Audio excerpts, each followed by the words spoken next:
여러분 안녕하십니까? 뉴스파 시작하겠습니다. 김정은 위원장이 푸틴 러시아 대통령과 오는 25일 정상회담을 할 것이라는 소식이 전해졌습니다. 다음 주 무슨 요일이죠? 목요일입니다. 전날 두 정상은 만찬을 함께 하고요. 다음 날 25일 8년 만에 북러 정상회담을 갖게 됩니다. 러시아 크렘린궁은 러시아가 미국과는 독자적인 비핵화 정책을 추진할 것이라고 예고하고 나섰습니다. 네, 첫 소식은 김문영 기자가 전해드립니다. 김정은 북한 국무위원장과 블라디미르 푸틴 러시아 대통령 간 첫 정상회담 일정이 가시화되고 있습니다.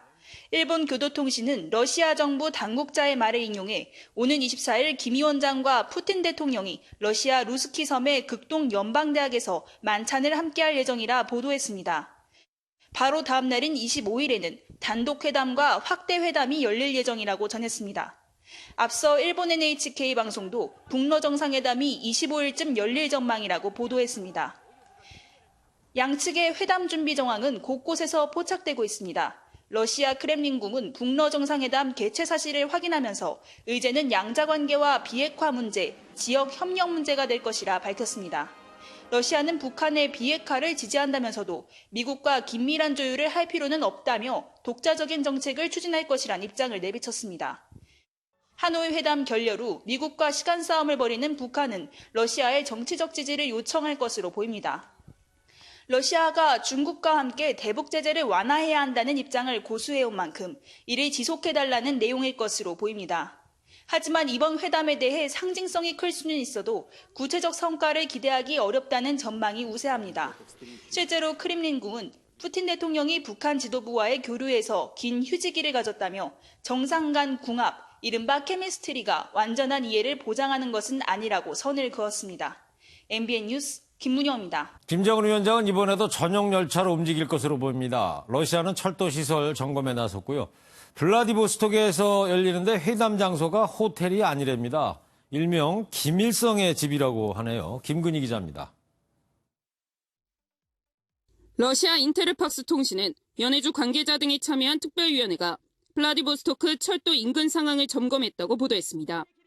북러 정상회담에 참석하기 위해 김정은 국무위원장이 열차로 이동할 경우에 대비한 조치로 보입니다. 지난 17일에는 김 위원장의 집사인 김창선 국무위원회 부장이 블라디보스토크역을 시찰하는 모습이 일본 매체에 포착되기도 했습니다. 김 위원장은 전용 열차로 중국 투먼과 훈춘을 거쳐 블라디보스토크로 향하거나 두만강 철교를 통해 곧바로 러시아로 넘어갈 것으로 예상됩니다. 유력한 회담 장소로 거론되는 루스키 섬의 극동 연방대학은 오는 24일부터 이틀 동안 수업을 연기한 것으로 알려졌습니다. 또 러시아 보안기관은 연해주 하산 지역에 있는 러시아 조선 우호의 집, 일명 김일성의 집을 점검한 것으로 전해졌습니다. 이곳은 1986년 김일성 주석의 소련 방문을 앞두고 세워진 곳으로 북러 간 친선관계를 상징하는 대표적인 장소입니다. 과거 김일성 주석이나 김정일 국방위원장의 방러 당시에도 환영 행사가 열린 바 있어 김정은 위원장도 이번에 방문할 가능성이 커 보입니다. MBN 뉴스 김근희입니다. 김정은 정권에 맞서 임시정부를 표방하는 자유조선이라는 반북단체가 있습니다. 지난 2월 달에 스페인 주재 북한 대사관을 습격한 바 있죠. 미 당국이요, 그 대사관 습격 사건 인물인 크리스토퍼 안을 검거했습니다. 이러자 자유조선은 미국 정부를 비난하고 있습니다. 민지숙 기자입니다. 북미 회담을 앞두고 스페인 북한 대사관에 습격한 반북단체 회원 크리스토퍼 안이 로스앤젤레스에서 붙잡혔다고 로이터 통신이 전했습니다. 미국 당국은 사건의 주모자로 알려진 에이드리언 홍도 체포하려 했지만 실패한 것으로 알려졌습니다. 체포된 안 씨는 미국 해병대원 출신으로 2017년 피살된 김정남의 아들 김한솔과 가족을 피신시키는 역할을 했던 인물입니다. 앞서 습격 사건에 FBI가 연루됐다는 의혹이 있었던 만큼 이번 체포의 배경에 관심이 쏠리고 있습니다. 하지만 미국 당국은 별도의 설명을 덧붙이지 않은 채 체포된 인물이 반북단체 자유조선 소속이라고만 밝혔습니다. 안 씨의 체포 소식이 전해지자 자유조선 측은 즉각 미국 정부를 비판했습니다. 법률 대리인 리 월로스키 변호사는 미국 법무부가 북한이 형사고발한 미국인들에 대한 영장을 집행하기로 한데 경악을 금치 못한다며 강하게 반발했습니다.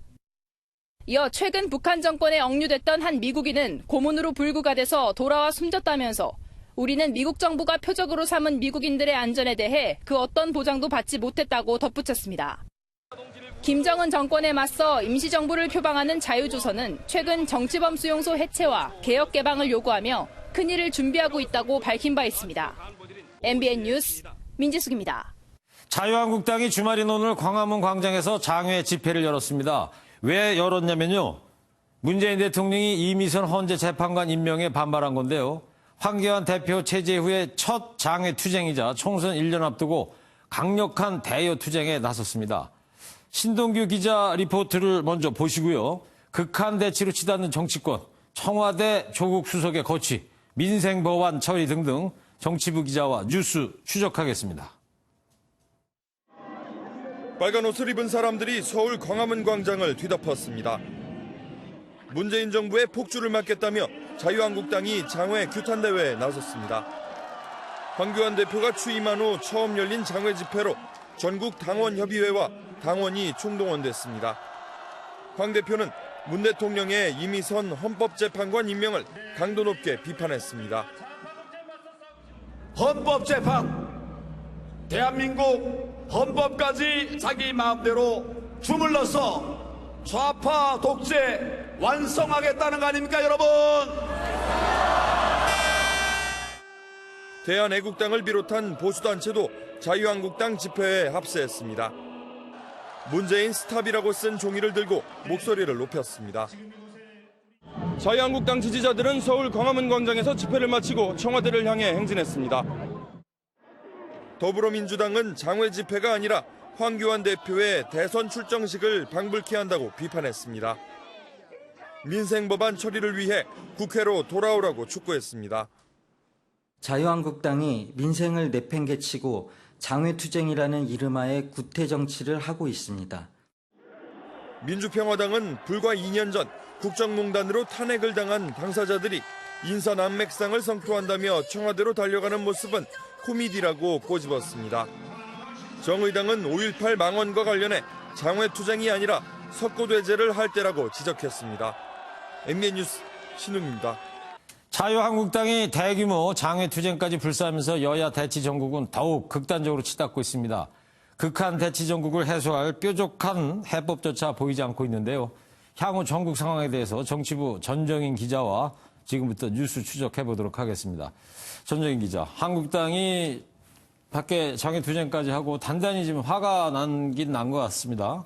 네, 그렇습니다. 황교안 대표는 어제 문재인 대통령이 이미선 헌법재판관 임명을 강행하자 더 이상 말로 하지 않겠다. 이제 행동으로 보여주겠다고 밝혔습니다. 참을 만큼 참았다 그런 얘기겠죠? 네, 그렇습니다. 한국당 입장에선 이미선 임명만큼은 절대 양보할 수 없는 상황이었는데 청와대가 야당을 상대로 아무런 설득조차 하지 않고 임명을 끝까지 강행하니 분노할 수밖에 없다는 설명입니다. 네, 청와대도 이런 사정을 모르지는 않았을 텐데 끝까지 이미선 재판관 강행한 이유 뭘까요? 그러니까 청와대는 이미선 헌법재판관에 대해서는 의혹이 충분히 소명됐기 때문에 임명을 하지 않을 이유가 없다는 입장입니다. 네. 그리고 퇴임한 서기석 조용호 헌법재판관의 공백이 하루라도 발생하는 것을 막기 위해서라고 임명 강행 이유를 설명하기도 했는데요. 무엇보다 만약 이미선 헌법재판관을 낙마시켰다고 해도 야당이 정치 공세를 멈췄겠느냐는 게 솔직한 청와대 심정으로 보입니다. 네, 그렇군요. 청와대로서는 말이죠. 야당 공세에 맞서서 이제 조국 수석은 지켜낸 셈인 것 같긴 한데 민주당에서 조 수석 내년 총선 차출론이 슬슬 나오고 있다면서요? 네, 조 수석 총선 차출론은 최근 여권을 중심으로 집중 거론되고 있습니다. 네. 민주당 부산시당위원장인 전재수 의원이 처음으로 언급한 데 이어 민주당 홍영표 원내대표도 공개적으로 검토해야 한다는 입장을 밝혔습니다. 네. 그러니까 내년 총선 최대 격전지가 될 PK 지역에 인지도가 높은 조 수석을 내세우겠다는 건데요. 네. 한편으로는 인사 검증 책임 공세에 시달리는 조 수석의 퇴로를 열어주기 위한 출구 전략 차원이라는 해석도 있습니다. 조국 수석이 부산 출신이죠? 네, 그렇습니다. 네, 그래서 PK 지역 얘기가 나오는 거고. 자, 그리고 이 여야 강대강 대치가 지속되다 보니까 제일 걱정스러운 게 4월 임시국회가 지금 열지도 못하고 있는 거 아닙니까? 네, 그렇습니다. 소집은 됐지만 사실상 개점 휴업 상태인데요. 네. 이로 인해 이번 달 처리가 전망됐던 민생 개혁 법안들이 줄줄이 표류하고 있습니다. 예. 탄력근로제 단위기간 확대를 위한 근로기준법 개정안과 최저임금 결정체계 개편 법안은 논의조차 못하고 있고 선거제 개편과 공수처에 대한 패스트트랙 논의도 진척이 없는 상태입니다. 네. 그리고 당장 다음 주에 추경안도 국회에 제출되는 걸로 알고 있는데 이거 추경안 통과될 것 같습니까? 어때요? 네, 정부가 오는 25일쯤 국회에 추경안을 제출할 예정입니다. 네. 이번 추경은 7조 원 미만 규모로 크게 선제적 경기 대응과 미세먼지 대응, 그리고 이번 강원도 산불 피해 등 재난 피해 복구 지원에 투입됩니다. 네. 문제는 국회가 공전을 거듭하다 보니 당장 추경안 통과가 불투명하다는 건데요. 당정은 추경은 타이밍이 생명이라며 늦어도 다음 달까지는 통과시키겠다는 입장이지만 이 또한 한국당이 강력 반발하고 있어 진통이 불가피해 보입니다. 네. 뭐 특히 강원도 산불 피해 주민들에 대한 지원이 이루어져야 되는데 이게 추경안이 통과 안 되면 못하는 거 아닙니까? 네, 그렇죠. 자, 걱정인데 이렇게 계속 파행이 장기화되는 겁니까? 어떻게 전망해야 됩니까? 지금 상황으로서는 한 치 앞도 알 수 없는 상황인데요. 네. 다만 문재인 대통령이 순방을 마친 다음 주 중반쯤 여야정 상설협의체 복원 논의에 기대를 걸어봐야 한다는 목소리가 나옵니다. 네. 실제로 문 대통령이 순방 출국 전 홍영표 민주당 원내대표에게 여야정 상설협의체를 제안하기도 했는데요. 하지만 이 역시 야당에서 이미 물 건너갔다고 밝힌 만큼 실제로 이뤄질 수 있을지는 미지수입니다. 네. 뭐 전국이 그야말로 뭐 안개 속입니다. 여야가 한치 양보 없는 이 치킨 게임 골몰하면서 국민의 한숨이 더 깊어지고 있습니다. 정치권이 국민 생각 좀 해줬으면 좋겠습니다. 지금까지 뉴스 추적 전정인 기자였습니다. 네, 다음은 MBN의 단독 보도로 이어가겠습니다. 저희가 어제 심각한 시각장애라고 속이고 장애인 유도 국가대표로 출전한 선수들이 경찰 수사를 받고 있다는 소식 전해드렸는데요. 이들이 어떻게 국가대표가 될 수 있었던 것인지 그 내막을 손하늘 기자가 단독 보도하고요. 이어서 뉴스 추적으로 더 깊이 전해드리겠습니다. 장애인 국제대회 출전을 위해서는 장애 스포츠 등급을 받아야 하는데 먼저 국제패럴림픽위원회가 인정하는 전문의의 소견서가 필요합니다. 한국에서 등급을 받아요. 일단은 네, 한국에 2명이 있는데 대회가 열리는 현지에서도 선수가 제출한 소견서를 바탕으로 추가 검안 검사가 진행됩니다. 선수들이 허위 소견서를 냈는지 여부를 검증하는 절차입니다. 검사는 그 기계로 다 받는다고 합니다. 병원에 있는 기계 있잖아요. 안구 검사하고 이걸로 검사를 받고. 하지만 대회에 참가했던 선수들의 말을 종합해보면 실제 현지 검사는 주먹국으로 이뤄지고 있습니다. 안경점에서 그 검사를 할 때 그거를 보고 그 현지 자체에서 할 수 있는 게 없죠. 애들 막 어깨 잡고 댕기고 호텔이나 시합장에서 절대 핸드폰 만지지 말라고. 다른 장애인 메달리스트도 검안의가 현미경으로 검사를 하고는 종이에 글씨가 보이는지 안 보이는지 물어본 게 전부였다고 전했습니다. 현지 검사가 이렇게 부실하게 진행되다 보니 국내 검안 소견서는 국가대표 출전을 위한 장애 등급 판정에 절대적인 영향을 미칠 수밖에 없습니다. 대한민국에서 해서 가져가는 그거를 좀 토대로, 왜냐면 대한민국에서는 더 정밀하게 하니까 그쪽에서는 이 정도의 정밀검사를 하고 왔으니까 그러겠거니 하고 하는 거죠. 경찰은 허위 장애 등급 소견서가 발급된 걸 확인하고 경위를 파악하는 데 수사력을 모으고 있습니다. MBN 뉴스 손하늘입니다.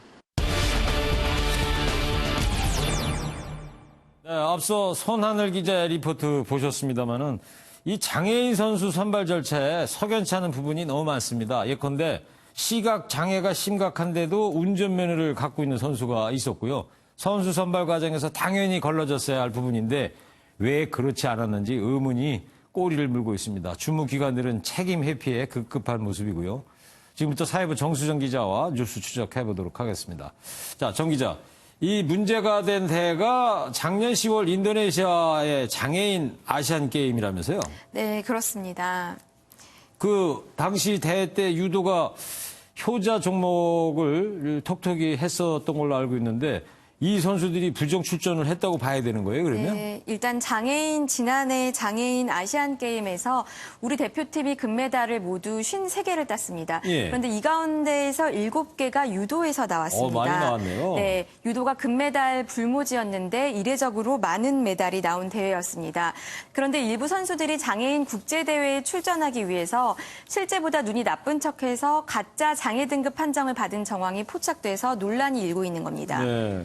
그러면 국제대회 출전하려면 말이죠. 이 장애 등급을 따로 받아야 하는 겁니까? 어떤 기준으로 또 판정이 내려지는 건가요?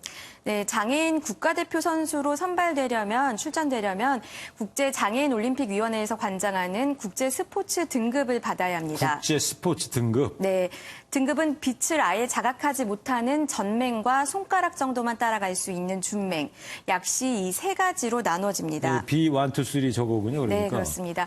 그런데 이번에 입건된 선수들은 비장애인 운전면허를 가지고 있을 정도로 시력이 아주 나쁘지는 않았던 겁니다. 그래요? 예, 유도 경기에서는 시력이 조금이라도 좋은 게 유리하기 때문에 시력이 조금이라도 나은 사람과 그렇지 않은 사람의 경기를 어른과 아이의 싸움으로 비유하기도 합니다. 뭐 당연한 비유죠. 네, 그렇기 때문에 시력을 속이는 문제는 경기 결과와도 직결되는 겁니다. 네. 장애인 유도 대표 선수로 뽑힌 선수들이 시력에 문제가 없는데 그렇다면 시합하면서 안 보이는 척 연기를 했다는 걸로 봐야 될 것 같은데 경찰이 이 부분을 지금 수사를 들어갔죠? 네, 경찰도 이 부분을 수사하고 있습니다.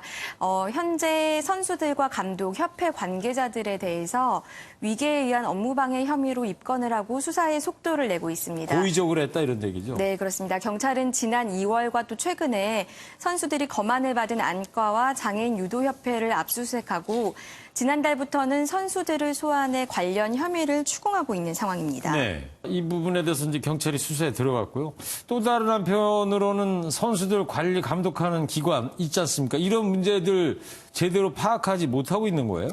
네, 지난해 국정감사에서도 지적이 나왔던 부분입니다. 네. 어떻게 시각장애인 선수들이 운전면허를 가지고 있었냐는 건데요. 상식적으로 이해가 안 되는 거죠. 네, 여기에 대해선 관리 감독해야 할 곳은 장애인 체육회입니다. 예. 그런데 장애인 체육회에서는 어떻게 운전면허를 가진 선수들이 선발됐는지에 대해서는 제대로 해명을 하지 않고 있습니다. 그래요? 그런데도 문제가 불거지자 선수들이 운전면허 재검을 받았고 또 운전면허가 취소됐기 때문에 할 수 있는 조치는 다 했다고 주장하는 겁니다. 장애인 체육회의 이야기를 한번 들어보시겠습니다. 네. 이 선수가 네. 보이는 걸 안 보인다고 했는지 진짜로 안 보였는데 안 보인다고 한 건지는 그건 이제 사실 저희 권한은 아닌 거죠. 그때는 운전면허도 반납을 했고 병역도 다 이제 진행이 된 거기 때문에 저희는 그걸로만 끝낸 거고. 지금 저 장애인 체육회가 문체부 산하기관 아닙니까? 네, 맞습니다. 문체부에서는 문화체육관광부에서는 잘못이 없어요, 그러면? 네, 문화체육관광부에서는 장애인 체육회 측에서 조치를 취해야 할 부분이라고 보고 책임을 회피하고 있는 상황입니다. 그러니까 서로 회피기만 하고 있는 그런 상황이네요, 그러면? 네, 서로 떠넘기는 떠넘기기만 상황인데요. 하고. 일단 문체부의 입장도 한번 직접 들어보시겠습니다. 물론 이제 그런 확인하는 방법이 여러 가지 있겠죠. 근데 이제 그런 부분은 우리 산하단체 대한장애인 체육회에 이렇게 의뢰를 했고요. 그쪽을 통해서 이제 확인하고 그 부분에 대한 업무를 진행했었죠. 그래서 마무리까지 한 거죠. 얘기는 들어봤습니다. 근데 문제는 운전면허를 취소했다는 게 핵심이 아니잖아요. 네, 그렇습니다. 앞서 지적했듯이 어떻게 장애인 선수들이 운전면허를 딸 수 있었냐는 겁니다. 그렇죠. 이 부분에 대해서는 문체부와 장애인 체육회에서도 책임 있는 태도를 보이지 않고 있는 상황입니다. 네. 이런 부정 선발 사례가 해외에서도 있었나요? 네, 종목은 다르지만 이런 일은 해외에서도 벌어진 사례가 있었습니다. 그래요? 2000년도 시드니 장애인 올림픽에서 금메달을 딴 스페인 농구팀 이야기입니다. 네. 당시 출전 선수는 IQ가 70 이하여야 한다는 규정이 있었습니다. 예. 그런데 출전 선수 12명 중 10명이 이 기준을 충족하지 못해서 결국 메달을 박탈당했습니다. IQ 70 이상이었다? 네, 그렇습니다. 정정당당해야 할 스포츠에서 이런 일이 벌어진 건 심각한 문제라고 보고 있습니다. 그렇죠. 앞으로 경찰 수사가 계속되고 있는 만큼 수사 과정에서 또 다른 문제가 불거지는지 그리고 자정 노력과 개선 방안이 있는 것인지 저희 취재팀도 계속해서 취재를 이어갈 예정입니다. 네, 계속해서 취재가 필요한 분야 같습니다, 지금. 네. 스포츠 어떤 분야보다도 공정성이 중요한데 이번 기회에 이걸 계기로 해서 이런 문제점이 꼭 개선될 수 있었으면 하는 바람입니다. 지금까지 사회부 정수정 기자였습니다. 네, 진주 방화 살인 사건과 관련된 소식입니다. 경찰이 피의자 안인 득에 대해서 조사를 하고 있지만 사실상 답보 상태입니다. 안 씨가 이해할 수 없는 말만 반복하고 있는 상황이라 범행 동기를 밝히는데 어려움을 겪고 있습니다. 먼저 이재호 기자입니다. 마스크를 벗은 안인득은 입을 열 때마다 이해하기 어려운 말만 반복했습니다. 10년 동안 불이익을 당해왔습니다. 그리고 하루도 안 멀다고 불이익을 당해오고 뭐 이러다 보면 화가 날 대로 나고. 경찰 조사에서도 안 씨는 여전히 횡설수설하고 있는 것으로 전해졌습니다. 흉기를 휘두른 건 인정하면서도 난동 과정에 대해선 기억이 안 난다고 진술한 것으로 알려졌습니다. 프로파일러까지 투입했지만 수사는 별 진척이 없는 상황입니다. 경찰은 안 씨의 휴대전화 분석에 이어 집에 있는 컴퓨터와 물건 등을 통해 범행 전 행적과 생활 전반을 살펴보고 있다고 밝혔습니다. 이와 함께 피의자와 대피 주민들을 탐문하고 이들의 진술을 토대로 안 씨의 행적을 재구성하고 있습니다. 경찰은 현장 검증은 큰 의미가 없어 하지 않을 가능성이 크다고도 밝혔습니다. 경찰은 오는 26일 전에 수사를 마무리하고 사건을 검찰에 넘길 계획입니다. MBN 뉴스 이정입니다. 해당 아파트의 주민들은 사건 당시 충격에서 벗어나지 못하고 있습니다. 집단 이주대책까지 논의하고 있는 상황인데요. 희생자들의 장례 협의도 어려움을 겪고 있다는 소식입니다. 이어서 박상호 기자입니다. 사건이 벌어진 아파트 입구에는 국화꽃이 놓였습니다. 참혹했던 당시의 흔적은 조금씩 지워지고 있지만 그날의 기억은 아직도 생생합니다. 한 이틀 동안 잠을 못 잔 다음에 학교에서 또 치료를 받고 그렇게 해서. 희생자와 부상자 가족은 물론 아파트 입주민들까지 심각한 트라우마에 시달리고 있습니다. 그래서 지금 계단을 못 다니고 있는데 엘리베이터에도 좀 문을 열면 냄새가 약간 조금 나는 것 같고 복도에도 아직까지도 피냄새가 조금. 아예 이사를 하려는 주민들까지 생겨나고 있습니다. 한국토지주택공사 LH는 일단 피해자로 확인된 세대가 다른 단지로 옮길 경우 임대료 감면과 이사비 지원 혜택을 주기로 했습니다. 예, 이주하시는 분은 아직 조사는 안 했는데 주민이 요구가 있고 하면 LH에서 판단을 해가지고 그럼 타동에 계신 분도. 특히 이번 사건을 계기로 임대 아파트에서 위험 인물을 강제 퇴거시키는 방안도 검토하기로 했습니다. 한편 희생자들의 합동 발의는 또 한 번 무기한 연기됐습니다. 진주경찰서장이 합동 분향소를 찾아 유가족을 만나고 각 기관에서도 지원 방안을 내놨지만 끝내 합의점을 찾지 못했습니다. MBN 뉴스 박상호입니다. 김학의 사건의 핵심 인물인 건설업자 윤중천 씨의 구속영장이 기각됐습니다. 검찰이 윤 씨의 신병을 확보해서 김 전 차관과 관련한 의혹을 확인하려고 했는데 제동이 걸렸습니다. 이혁근 기자입니다. 굳은 표정으로 윤중천 씨가 구치소를 빠져나옵니다. 쏟아지는 취재진의 질문에 윤 씨는 입을 다물었고 윤 씨 가족이 짧게 답했습니다.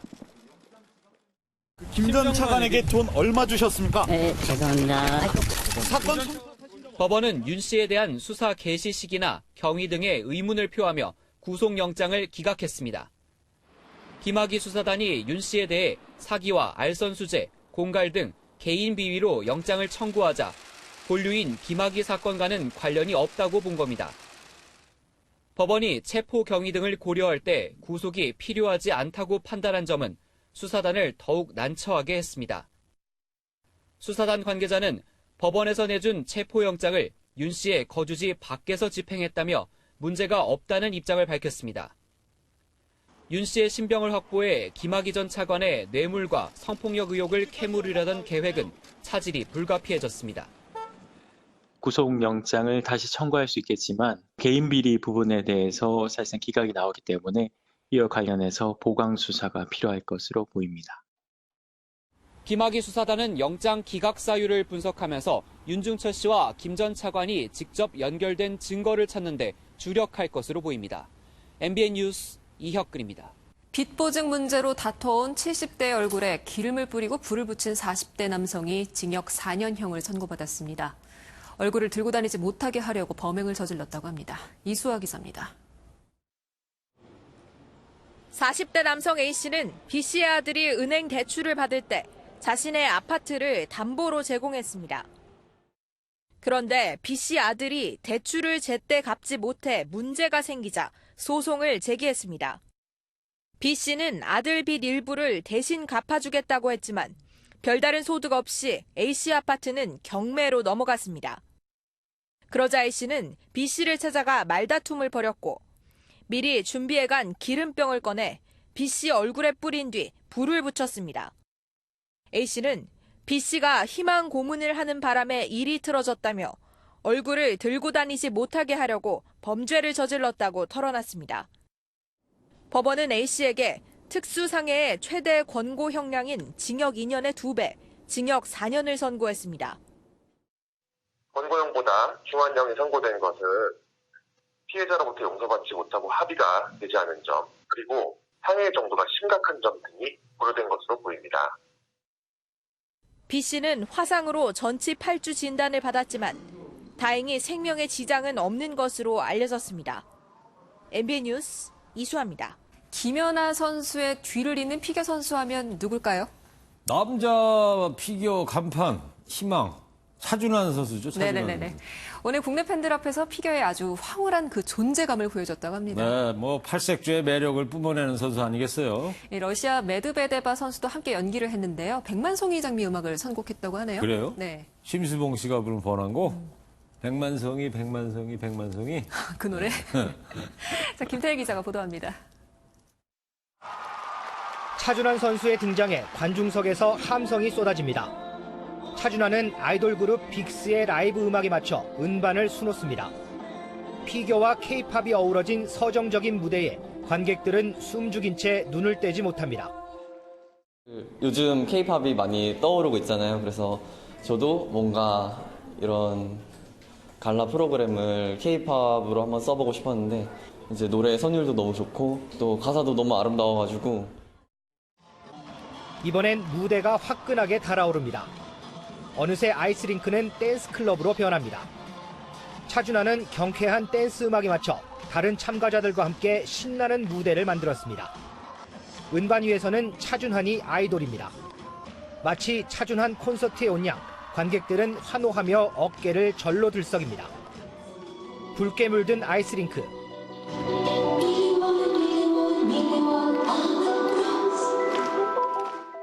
우리 귀에도 낯익은 러시아 번안곡 백만송이 장미가 흘러나오는 가운데 평창올림픽 여자 피겨 은메달리스트인 러시아의 메드베데바는 한 송이 장미가 돼 관객들을 매료시켰습니다. And I heard a lot of time that in Korea this song is really popular and I listened to this song for so long time ago, like a few years ago. 은반의 별들이 펼친 120분간의 환상적인 공연에 관객들은 피겨의 매력에 푹 빠졌습니다. MBN 뉴스 김태일입니다. 미국 프로야구에서 활약하는 우리나라 선수들 오늘도 정말 멋진 경기력 보여줬습니다. 강정호와 오승환 두 선수 덕에 각 팀이 승리도 했고요. K리그에서는 입대를 앞둔 대구 김진혁의 멋진 골 장면까지 나왔습니다. 시원한 득점 장면들 김수형 기자가 담았습니다. 콜로라도와 필라델피아가 2대2로 맞선 8회 등판한 오승환이 두 타자를 깔끔하게 막아냅니다. 메이저리그 역대 연봉 2위 브라이스 하퍼는 149km 돌직구로 제압합니다.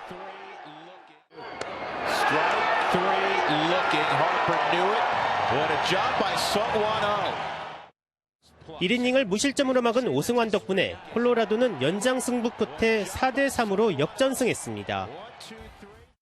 샌프란시스코전 3루수로 출전한 피츠버그 강정호가 환상적인 수비를 뽐냅니다.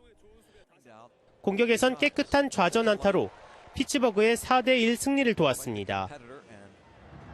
프로축구 K리그에선 대구가 포항을 3대0으로 꺾고 홈 5연승을 기록했습니다.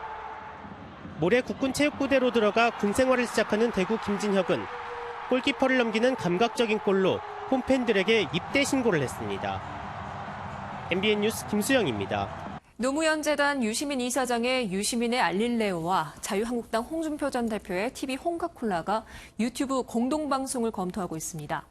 방송 시기는 노무현 전 대통령의 서거일인 5월 23일 이후가 유력하게 거론되고 있는 가운데 유튜브 1인 방송 맞대결에 관심이 쏠리고 있습니다. 그룹 방탄소년단이 지난 12일 전 세계 동시 발매한 새 앨범 맵 오브 더 소울 페르소나로 영국 오피셜 앨범 차트 톱100 정상에 올랐습니다. 한국 가수가 영국 오피셜 앨범 차트 1위를 차지한 건 이번이 처음입니다. 주말인 오늘 맑고 따뜻했습니다. 휴일인 내일도 포근한 날씨는 계속되겠는데요. 내일 서울의 아침 기온 12도, 대전과 대구는 13도로 오늘보다 높겠고요. 한낮에는 서울이 20도, 대구가 25도 안팎까지 올라 무척 따뜻하겠습니다. 그래도 해가 지면 금세 서늘해지니까요. 큰 일교차에는 계속 유의하셔야겠습니다. 한편 오늘 밤부터 내일 아침까지 경기 북부와 강원 영서 북부에는 5mm 미만의 비가 조금 오겠습니다. 그 밖에 중부지방에는 낮까지 산발적으로 빗방울이 떨어지겠습니다. 지금 강원 영동에는 건조경보가, 그 밖에 중부 내륙과 전남, 호남에는 건조주의보가 발효 중입니다. 산불 등 화재가 나지 않도록 조심하셔야겠습니다. 내일은 전국에 가끔 구름이 많겠습니다. 한낮에 서울이 20도, 춘천이 21도까지 오르겠습니다. 남부지방 낮 기온이 25도 안팎까지 오르며 무척 따뜻하겠습니다. 동해안 지방 안동의 아침 기온 11도, 낮 기온 22도로 일교차가 10도 이상 크게 벌어지겠습니다. 다음 주는 비 내리는 날들이 많겠습니다. 화요일과 수요일에 걸쳐 전국에 비가 내리겠고요. 금요일 전국에 또 비가 오겠습니다. 날씨였습니다. 네, 오늘 비가 안 와서 참 아쉬웠어요. 비를 기다리는 이유라도 있으실까요? 오늘 저 고구잖아요. 봄비가 내려서 배꼽을 기름지게 한다고 하는데. 그 봄의 마지막 절기 말씀하시는 네. 거죠? 이 고구가 또 한자로 곡식 곡자에 비 우자 쓰는 거잖아요. 그렇죠. 네. 저는 이때 우전차가 생각이 나네요. 우전차가 뭐예요? 그 고구 직전에 딴 그 찻잎으로 만든 차입니다. 저도 차 한 잔 생각나네요. 어떤 차예요? 곡차. 아, 참. 아이고, 시청자 여러분 주말 밤 편안하게 보내시기 바랍니다. 네, MBN 뉴스팔 마칩니다. 행복하세요.